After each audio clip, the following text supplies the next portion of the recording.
Bhagavate Vasudevaya. Om Namo Bhagavate Vasudevaya. Om Namo Bhagavate Vasudevaya. Narayanam Namaskrityam Naram Chaiva Narottamam Devim Saraswatim Vyasam Tato Jayam Udirayet Nashtaprayeshu Abhadreshu Nityam Bhagavata Sevaya Bhagavate Uttama Shloke Bhaktir Bhavati Naistiki. So today we are reading from Srimad Bhagavatam, Canto 9, Chapter 18, King Yayati regains his youth. From text 30th.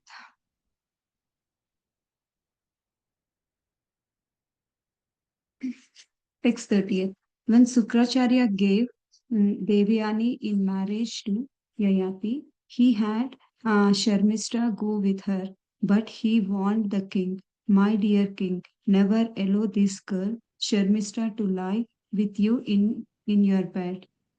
Text 31.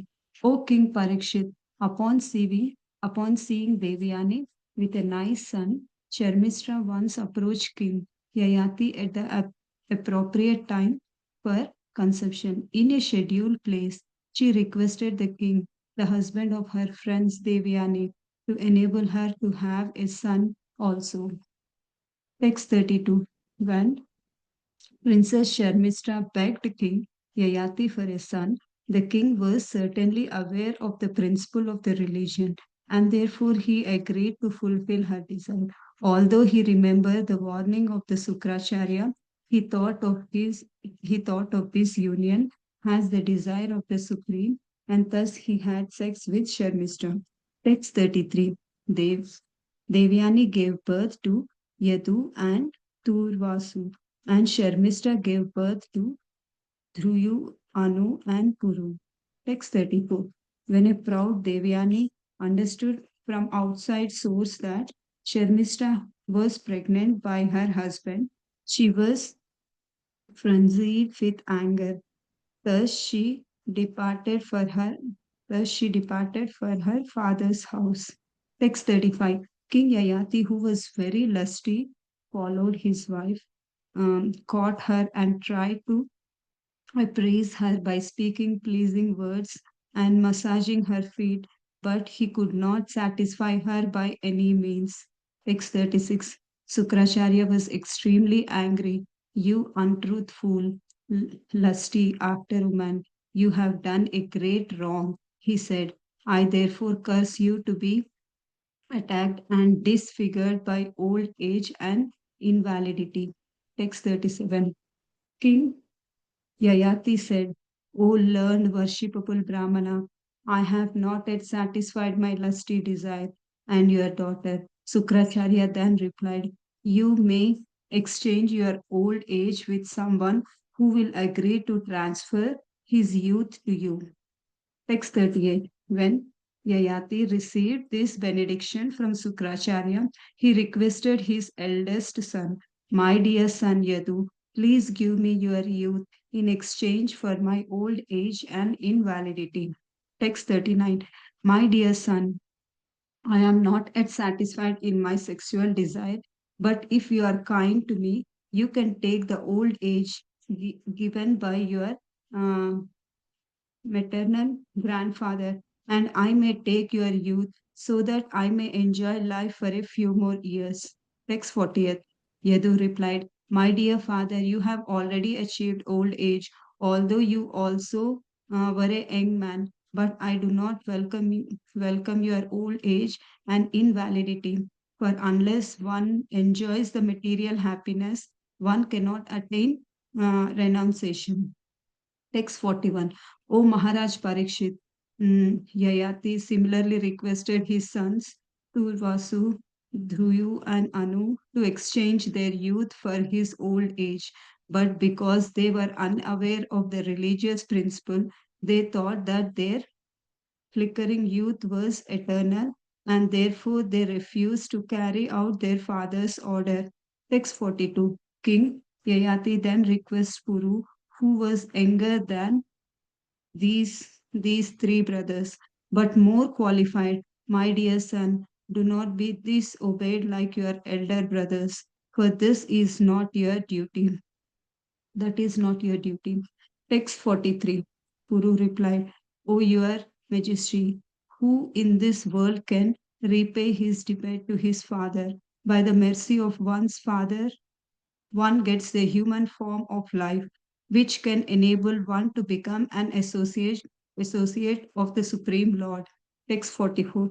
A son who acts by the anticipating with his father wants him to do is first class. One who acts upon receiving his father's order is second class, and one who executes his father's order in reverently is the third class. But a son who refuses his father's order is like his father's stool. Text 45. Sukadev Goswami said, in this way, O Maharaj Parikshit, the son named Puru was very pleased to accept the old age of his father, Yayati, who took the youth of his son and enjoyed this material world as he required. Text 46. Thereafter, King Yayati became the ruler of the entire world, consisting of the seven islands, and ruled the citizen exactly like a father because he had taken the youth of his son. His senses were unimpaired and he enjoyed as much material happiness as he desired. Text 47. In scheduled places, engaged her mind, words, body, and the various paraphernalia. Devyani, the dear wife of Maharaj Yayati, always brought her husband the greatest possible transcendental bliss. Text 48. King Yayati performed various sacrifices in which he offered abundant gifts to the Brahmanas to satisfy the Supreme Lord Hari, who is the receiver of all the demigods and the objects of the Vedic knowledge.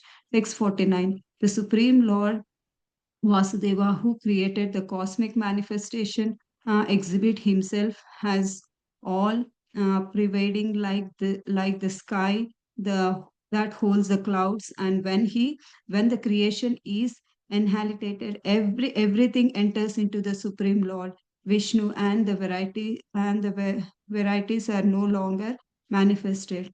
Text 50th. Without material desire, Maharaj Yayati worshipped the Supreme Lord, who is situated in the everyone's heart as Narayana and is invisible to the material eyes, although existing everywhere. Text 51. Although Maharaj Yayati was the king of the entire world and he engaged his mind and the five senses in enjoying the material positions for the 1000 years, he was unable to be satisfied. Thus ends the Bhaktivedanta purport of Srila Prabhupada, Canto 9, Chapter 18, entitled King Yayati Regains His Youth. Thank you so much, Prabhuji. Hare Krishna, Krishna Das Prabhuji, please accept my humble obeisances. All goes to Srila Prabhupada and Guru Maharaj. Please take over the call, Prabhuji. Hare Krishna Radharani Mataji, thank you very much for coordinating and reading today's Bhagavatam section slokas, translations. And thank you all for joining. And thank you Sundarananda Prabhu for giving this opportunity to share a few points from Srila Prabhupada's purports for my own purification. So I'll start with prayers. ओम ज्ञानतिमिरान्धस्य ज्ञानाञ्जनशलाकया चक्षुरुन्मिलितं येन तस्मै श्रीगुरवे नमः। नमो विष्णुपादाय कृष्णप्रेष्ठाय भूतले श्रीमते भक्तिवेदान्तस्वामिनिति नामने। नमस्ते सारस्वती देवे गौरवाणी प्रचारिणे निर्विशेषशून्यवादि पश्चात्तदेशतारिणे। जय श्री कृष्ण चैतन्य प्रभु नित्यानंद श्री अद्वैत गदाधार श्रीवासादि गौर भक्तवृंद। हरे कृष्ण कृष्ण कृष्ण हरे हरे, हरे Ram Ram Ram Hare Hare.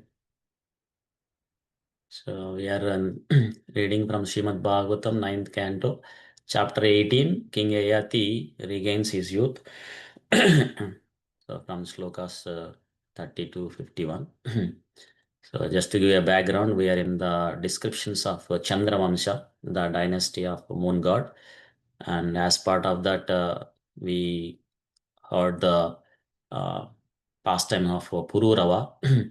And in the last chapter, we heard Pururava had 5 sons The eldest one is Ayu, and Ayu had 5 sons, and we heard about the 4 sons of Ayu in the last chapter, their dynasties descriptions. So in this chapter, Sukadeva Goswami is giving the descriptions of the 5th son of Ayu, who is Nahusha, and how Nahusha, when he was cursed to become a python because of his inappropriate activity, where he was showed interest in enjoying the previous or the Indra's wife Sachi. So then his eldest son Eti should have been become the king after Nahusha was cursed to become Python. But because he took sannyas, so then the next one was Ayati. So he became the king of he continued the kingdom of the Nahusha. So then we heard about the pastime of how King Nahusha, I mean King Ayati, um, got married to the Sukracharya's daughter.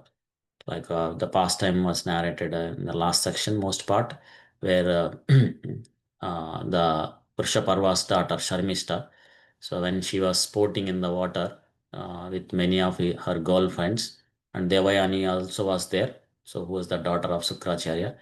And when they saw Lord Shiva coming on that way along with Mother Parvati, so they immediately came out from the water and then tried to dress themselves. And mistakenly, Sharmishta, so she took the Devayani's clothes and trying to put it. And then Devayani became very angry and rebuked Sarmista. And Sarmista also became very angry, not only rebuked, but she also threw Sukracharya's daughter Devayani into a well. And then we saw how King Ayati came to that area and came to that well to drink water and found Devayani and rescued her.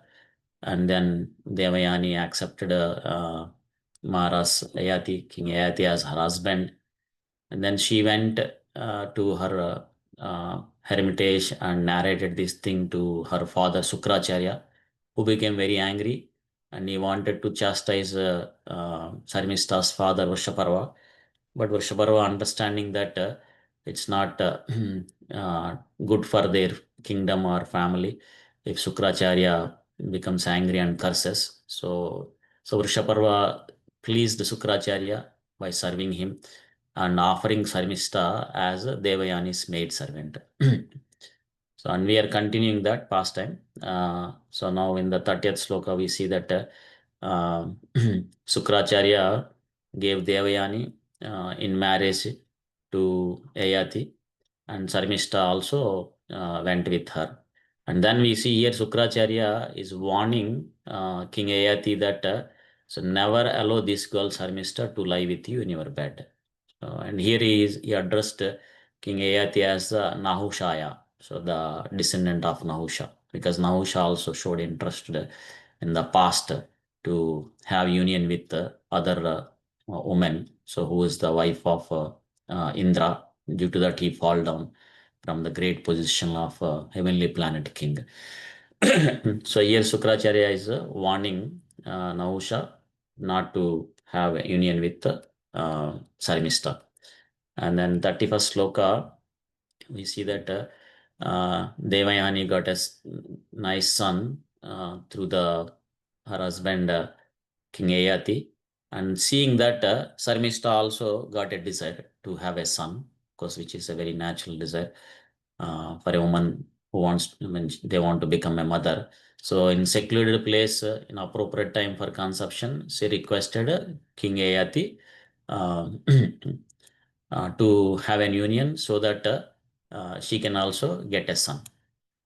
And 32nd sloka, we see that Charmista, when she requested, King Yayati, though he remembered the warning of Sukracharya, because Sukracharya warned that he should not lie with or have union with Sarmista, though he remembered it, but because that is the dharma or the religion principles for a Kshatriya, So he agreed to fulfill her desire. And Prabhupada also mentions in the purport that so since King Ayati, so he know the religious principles of a Kshatriya. Because when a Kshatriya is approached by women um, begging for a son, then he cannot deny her. So this is one of the thing Prabhupada mentions in the purport that even when Arjuna is back from Dwaraka to uh, Hastinapura after Krishna left this earth planet, and he was very morose. And Dharmaraj, Yudhishthira Maharaj asked many questions why he is morose. Because though Dharmaraj, Yudhishthira Maharaj um, understands that Krishna left this earth planet, but still he didn't ask that question because he don't want to hear like that. So instead he asked so many questions, and one of the question is he asked Arjuna whether Arjuna had refused a woman who had begged for a son. So because it's a Kshatriya's duty to fulfill the desire of a woman who comes and requests for a son. So that's why here Maharaj Ayati, though he remembered Sukracharya's warning, he did not refuse to Sarmishta. Prabhupada also mentions that this kind of religion principles, when one follows for the union of with opposite gender, so that is not wrong. It's not against to the religious principles. And Prabhupada also quotes Bhagavad Gita sloka where Krishna says that dharma viruddha bhuteshu kamosmi. He says that sex life not contracted contrary to the principles of religion is sanctioned by the Supreme Lord Krishna. So that's why here King Yayati accepting the proposal of Sharmishta is not on the basis of lust, but more than it is on the basis of the religious principles. So then he had union with the Sarmishta on a request. Then we see that Devayani got two sons, Edu and Turvasu, and Sarmishta gave birth to three sons, Druhyu, Anu, and Puru. So then Devayani understood from her sources that Sarmishta was pregnant by her husband, and due to that she became very angry. And of course, she became angry earlier also, like when mistakenly Sarmishta put her clothes, or she also became angry when Bruhaspati's son Kacha, when he refused her love proposal, like that. So here also she became very angry, and she went to her father's house. Of course, meanwhile, King Yayati, we see that was very lusty, followed his wife and tried to convince her with pleasing words and massaging her feet, but he could not satisfy.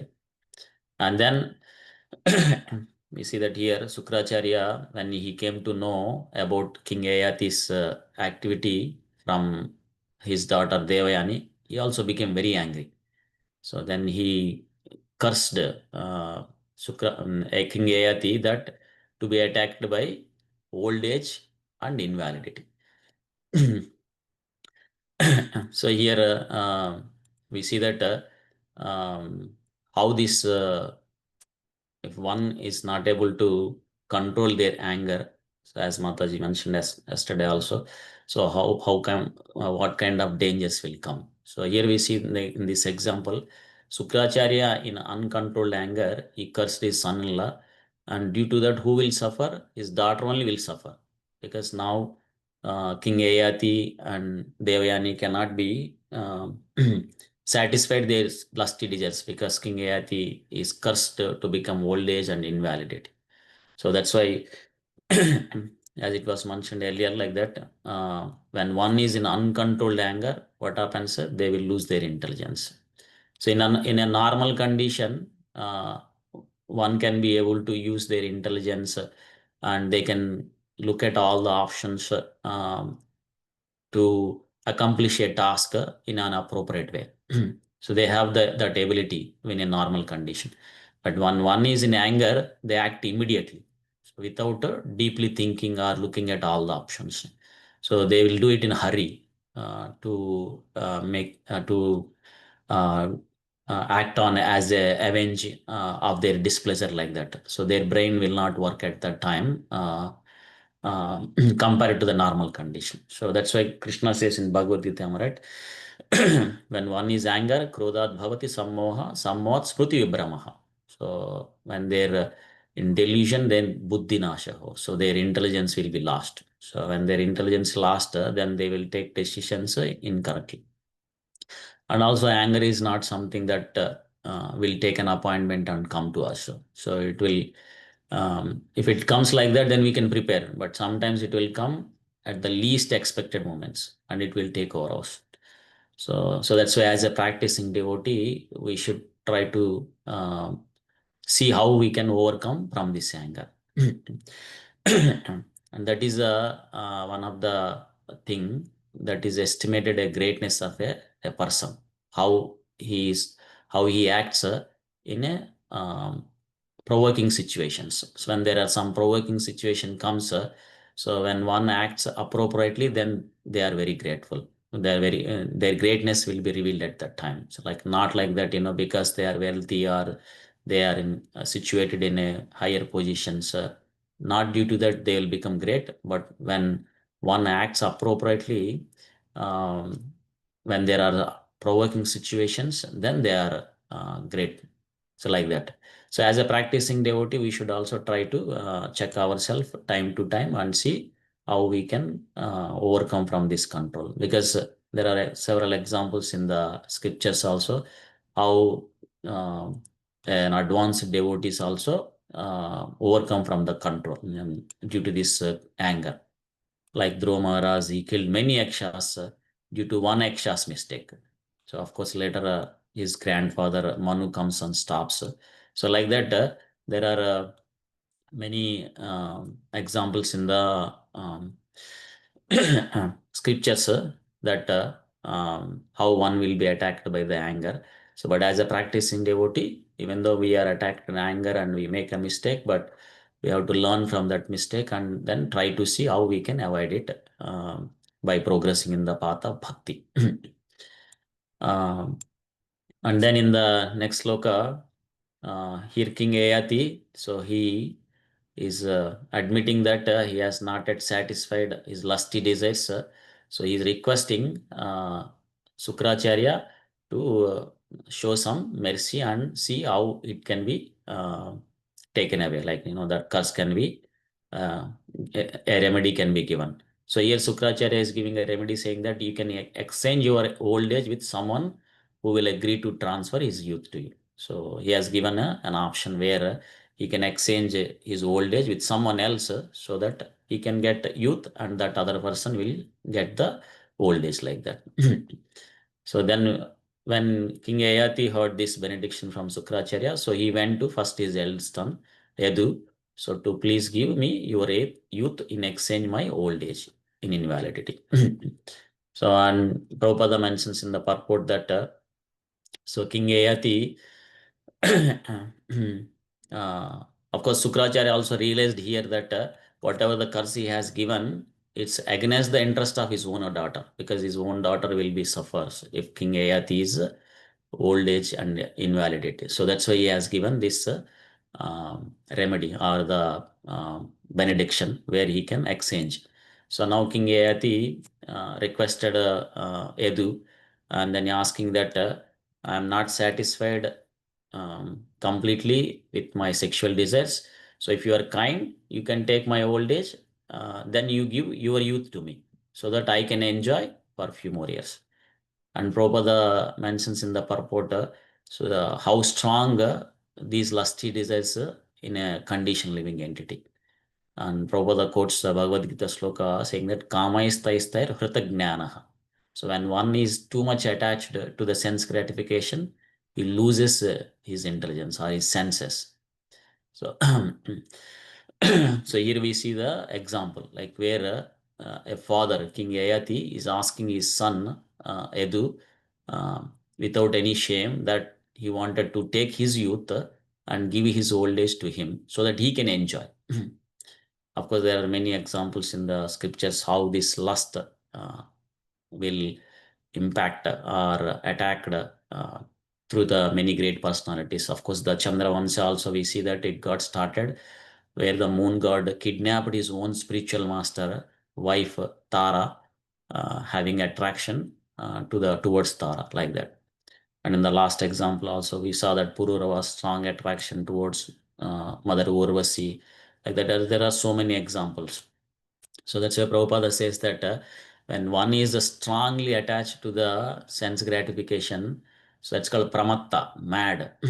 So Lord Rishabhadev mentions in the Bhagavatam, right? Nunam pramatta kurute vikarma. So when one is strongly attached to the sense gratification, then they will do the vikarma. They will do the all kinds of sinful activities. So at the indriya priti apranoti, to satisfy their senses. So that's why Rishabhadev says that na sadhu manye ato atmanayam asannapi klesha asadeha. Says that if one is very intelligent, then he will not do these kind of things because they will only give the miseries only. So that's why Lord Rishabhadev stresses to practice Krishna consciousness. Tapo divyam putragayena sattvam. So he says that, to take up this austerity, to practice this Krishna consciousness, to chant this Hare Krishna Mahamantra, Hare Krishna, Krishna Krishna, Hare Hare, Hare Ram, Ram Ram, Hare Hare, regularly. So taking that voluntary austerity, we can overcome from this anarthas, like lust, anger, like that. Otherwise, parabhavastava davoda jado yavanna jignasat atmatattvam. So if we don't inquire or if we don't practice this Krishna consciousness, then we will be defeated again and again by the miseries arising from ignorance. So otherwise, karmatmakam yena sharira bandha. So due to the karma kanda activities or the sinful activities, we will continue to go through the janma mrityu jara vyadhi. So that's why Rishabhadev stresses to take up the Krishna consciousness. And Prabhupada also stresses that, when one takes Krishna consciousness and progresses, then they can be able to overcome from these lusty desires or the other anarthas like krodha, lobha, because there are gateways to the hellish planets. Naraka Praya. So Dwaram Naraka Prayeshu, like these Kama Krodha Lobha. So these are three gateways to the hellish planets. So if we don't overcome, then we have to suffer. So and how to overcome? To take up this process sincerely and seriously. Of course, I'm talking to myself. So when one takes up this Krishna consciousness and progress, then they will be able to um, experiencing the higher taste, then they can able to uh, uh, overcome or give up these anarthas. So Prabhupada mentions that this is Navanava Rasa, like the Krishna Pada Aravinda Navanava Rasa. So when we take up the Krishna consciousness as progressing, then we will experience or we will relish this process of Krishna consciousness.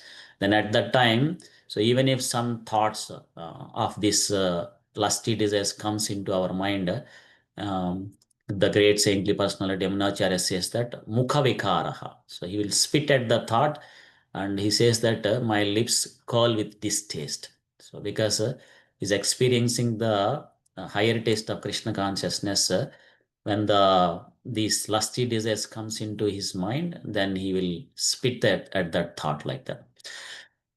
Otherwise, punas charvita charvananam. Like Prabhupada mentions that, so we have to take another material body and go through these sufferings, janma mrityu jara vyadhi, like that. So and then Edu replied that saying that to his father that you have already achieved old age, and although you are also a young man, but I do not welcome your old age and invalidity. Because unless one enjoys material happiness, one cannot attain renunciation. And Prabhupada mentions in the purport that even the Maharaj Edu, he understands the religious principles perfectly. See, here he is rejecting his father's request. It's not against, it's not irreligious because Maharaj Edu wanted to progress in Krishna conscious soon. So for that, so if he gives up his young youth to his father, then he knows that that youth will be returned after some time. So, but he has to wait up to that time to fulfill his material desires so that he can progress in the path of Krishna consciousness. So that's why here he is rejecting, saying that you do not want to welcome that because you don't want to delay his Krishna consciousness. And also we hear that because of that, Edu is a great personality. Even Krishna appeared in that family. So Prabhupada explains why Maharaj Edu refused the proposal of his father. And then Yayati went to other sons, Turvasu, Druhu, Anu, to exchange their youth.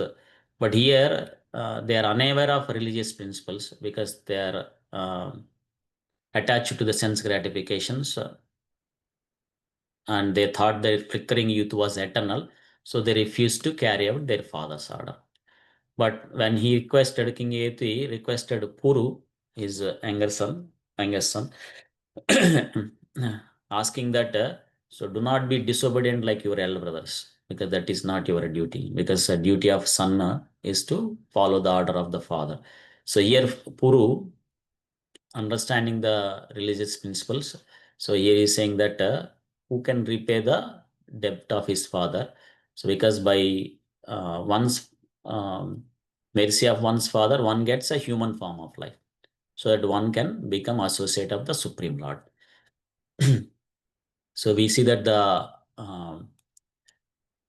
importance of the human life. So because when one is in human life, durlabhamanava janma. So when one gets the human body, which is very rare and important, so one, if one can take up this process of Krishna consciousness, then they are utilizing this human life perfectly or accurately.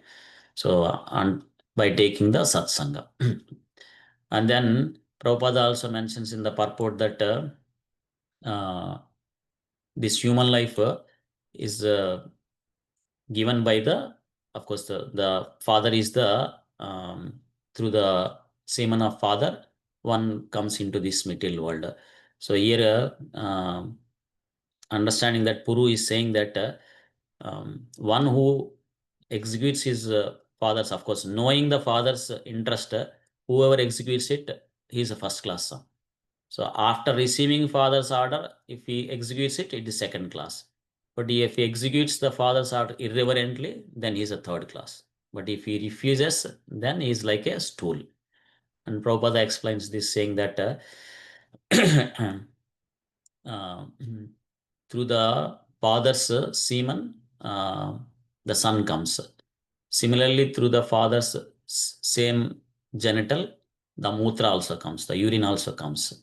So the difference between the putra and putra is the one who follows the are obedient to fathers and follows the orders of the father. So otherwise is not better than mutra or urine, like that. He says that. So and similarly here also Maharaj Puru, the youngest son of Ayati, is explaining like that.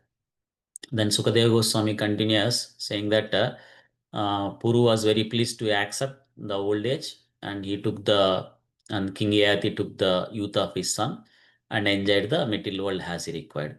So then King Yayati became the ruler of the entire world, consisting these 7 islands, and because he has taken the youth of his son, so he started enjoying the material happiness as he wanted. So here we also see that his wife Devayani, so she also gave the great pleasure to King Yayati by serving him very nicely. So then we see that King Yayati performed many sacrifices, and he offered the abundant gifts to Brahmanas, and then so he also uh, understand that so the Supreme Lord Vasudeva, he is the one who creates this cosmic manifestation, and he also maintains, and he also annihilates. Then wrapping up the last two slokas, so Maharaj Ayati not only uh, indulging or satisfying his senses, material desires, but also is worshipping the Supreme Lord, Narayana, so who is invisible to materialize, because Supreme Lord Narayana is not invisible to the materialize. Only who is anointed with the devotion, so they can be able to see Shyama Sundara. So in that way, King Ayati, the king of the entire world, he engaged his mind and five senses in enjoying the material possessions for 1000 years, but he is unable to satisfy. So Prabhupada mentions that the senses can only be satisfied when they are engaged in the Krishna conscious process. So it has to be purified. So then only it can be satisfied. Sarvabhadi vinurmuktam tat paratvena nirvalam. So the senses should be purified. So how can then they be purified?